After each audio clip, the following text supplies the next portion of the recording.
بسم اللہ الرحمن الرحیم السلام علیکم ورحمۃ اللہ وبرکاتہ۔ اخوکم فی اللہ ابو یحییٰ نسیم اللہ مسعود، کتاب النحو التطبیقی میں سے آج کے ہمارے سبق کا عنوان ہے علامات الاعراب۔ دیکھیں، اعراب کی جو علامات ہیں وہ یا تو اصلی ہیں یا فرعی ہے۔ اصلی تقریباً ہم پڑھ چکے ہیں کہ ضمہ، فتحہ، کسرہ اور سکون، یہ علامات اصلی ہیں، لیکن کچھ فرعی ہیں وہ آج پڑھیں گے۔ اور آج کیا کہ اگلے اسباق میں تقریباً اگلے اسباق جو شروع ہوں گے وہ مثنیٰ کا ہے، چاہے مثنیٰ ہو یا جمع مذکر سالم ہو یا جمع مؤنث سالم ہو یا افعال خمسہ ہو یا اسماء خمسہ ہو یا پھر فعل مضارع معتل الآخر ہو۔ اس طرح کی جو ٹاپکس ہیں اس میں جو اعراب ہوگا وہ اعراب اس کی جو علامات ہوں گی وہ فرعی ہوں گی، اور اس میں ہم انشاءاللہ اس کو پڑھیں گے۔ تو آج یوں سمجھ لے کہ علامات الاعراب ہے۔ اعراب کی علامات دو طرح سے ہیں، اصلیت و فرعیت، اصلی اور فرعی۔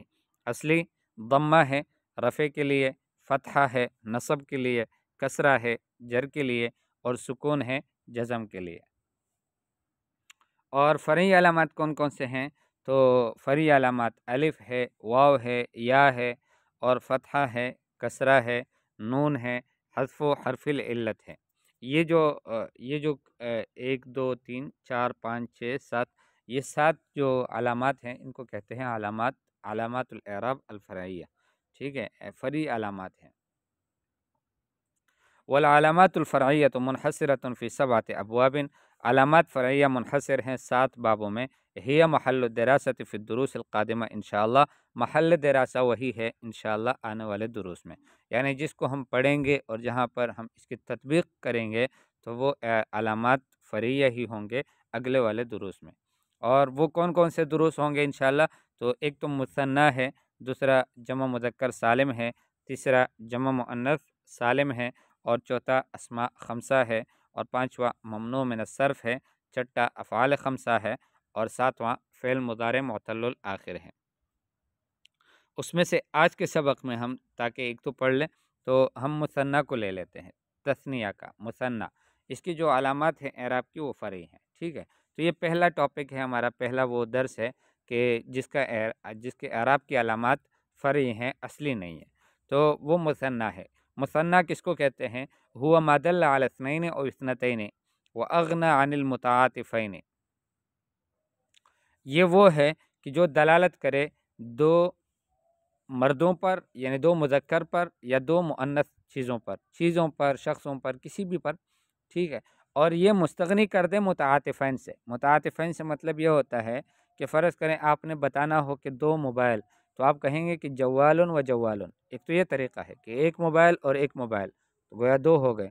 لیکن آپ بجائے اس کے کہ یوں کہیں کہ ایک اور ایک، آپ یوں کہیں گے کہ 2 موبائل یعنی جوالانی، اب یہ مثنیٰ بن گیا۔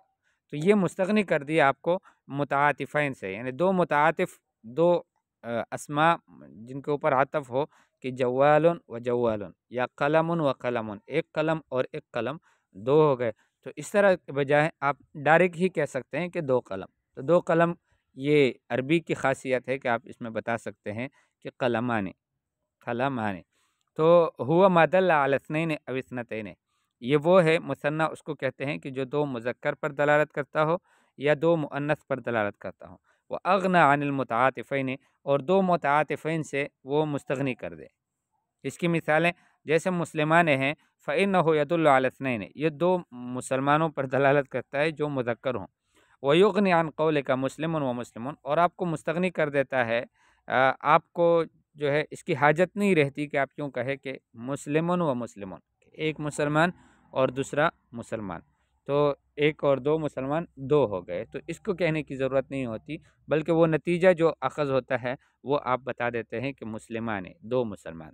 مسلمتان فإنہ یدل علی اثنتین ویغنی عن قولک مسلمۃ و مسلمۃ، مسلمتان یہ دلالت کرتا ہے 2 پر، 2 مؤنثین پر، اور آپ کو غنی کر دیتا ہے آپ کے اس قول سے کہ آپ کہیں کہ مسلمتن و مسلمتن، تو 2 متعاطفین اس کو بولتے ہیں کہ ایک عطف ہو، معطوف ہو، اور دوسرا معطوف علیہ ہو، اس سے آپ کو مستغنی کر دیتا ہے۔ اعراب ہو، اس کا اعراب کیا ہے؟ یرفع بالالف و ینصب و یجر بالیاء۔ تو دیکھو علامات کی جو اصلی علامات تھی وہ تو ضمہ، فتحہ، کسرہ اور سکون تھے. یہاں پر نہ ضمہ ہے، نہ فتحہ، نہ کسرہ، بلکہ حالت رفع میں الف کے ساتھ، حالت نصبی اور جری میں یا کے ساتھ. مرفوع کی مثال قولہ تعالی وَدَخَلَ مَعَهُ السِّجْنَ فَتَيَانِ. تو فتیان یہاں پر فاعل ہے دخل فعل کے لیے، دخل فعل اور معاہو السجن یہ مفعول معاہو، اور جو ہے وہ اس کے ساتھ یعنی مضاف مضاف الیہ یہ سارا، اور فتیان یہ فاعل. تو دخل معاہو السجن فتیان، فتیان فاعل ہے، مرفوع ہے، رفع کی علامت الف ہے، لأنہ مثنی، اس لیے کہ مثنی ہے، تثنیہ ہے. منصوب کی علامت قولہ تعالی فوجد فیہا رجلین. وجد فعل اور فیہا متعلق، اور رجلین یہ عفوا مفعول به منصوب. رجلین مفعول به منصوب وعلامت نصبه الیاء لأنہ مثنى. مجرور کی مثال قولہ تعالی وبالوالدین احسانا.